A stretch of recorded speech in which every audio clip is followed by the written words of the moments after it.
Hey, it's Lynette. Building an email list is not something that you do once and forget. It really is a never ending process and should be among your daily priorities.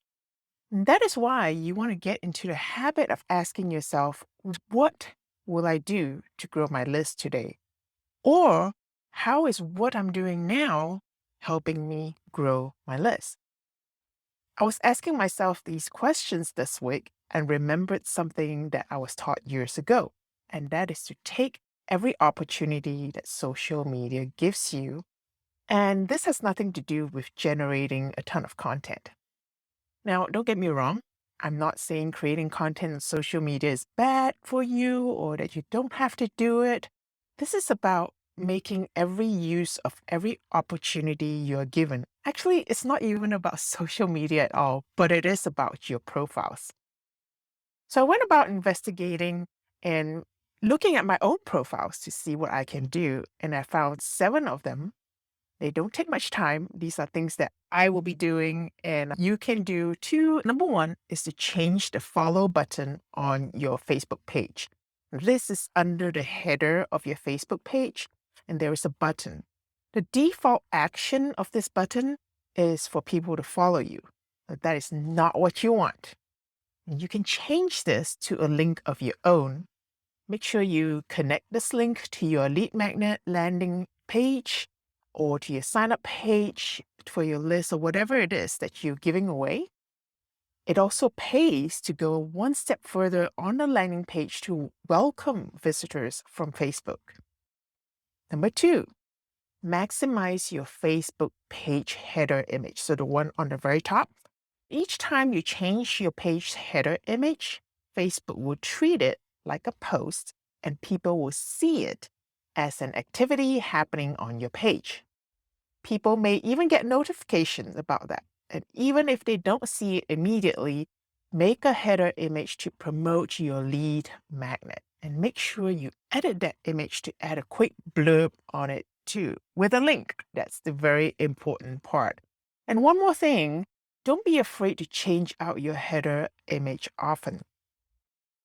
Number three, make a pinned post on your Twitter account.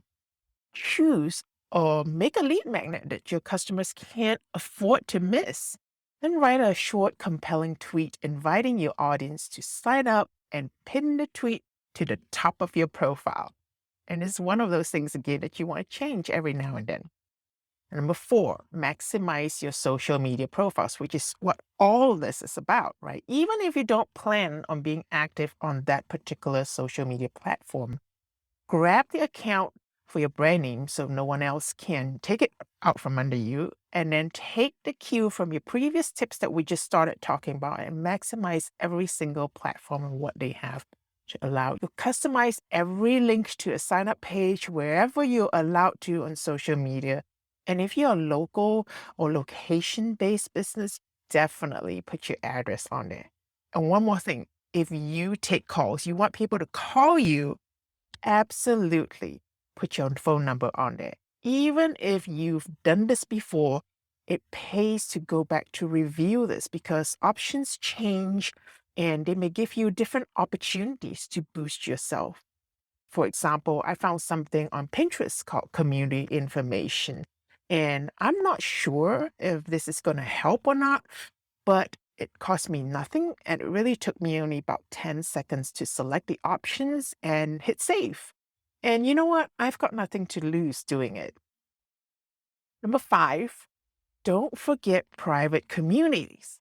These days, many companies are creating their own private communities that are not on big social networks media, not Facebook groups, but they have their own groups.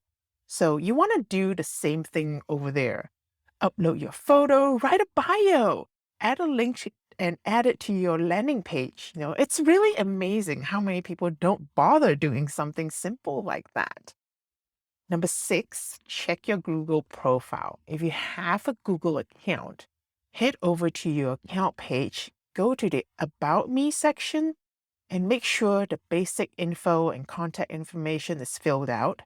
And in the About section, which is at the very bottom of the About Me section, There are all sorts of links that you're allowed to enter and also a description as well. Make sure you add at least one link to your sign up page. You may not want to overload it too much, but at least invite them to one of your best landing pages and invite people over. Tell them why. Number 7 on YouTube, create a channel trailer about your channel, also a bit about yourself. And finally, don't forget to invite people to subscribe to your email list, not just to your channel. And while you're there, don't forget to update your channel image and your links. Whether it's a 5-minute action or it takes up a full afternoon, make sure you put one of these tasks that we discuss on your to-do list each week. And once you've done them, put a note in your calendar to revisit all of these again every 6 months or maybe a year, because things do change. For example, I went back to look at my social profiles, and I noticed one of them still had links to sites and programs that no longer exist. Can you just say missed opportunities? I have to admit, I'm a little upset with myself about that. If you find some of your profiles are really outdated and you're like, oh, I'm so embarrassed, just don't fret. Update them and move on. That's it from me this time. If you enjoyed this video, don't forget to hit the subscribe to the channel button and also the button to like this video. Thank you so much and have a wonderful day.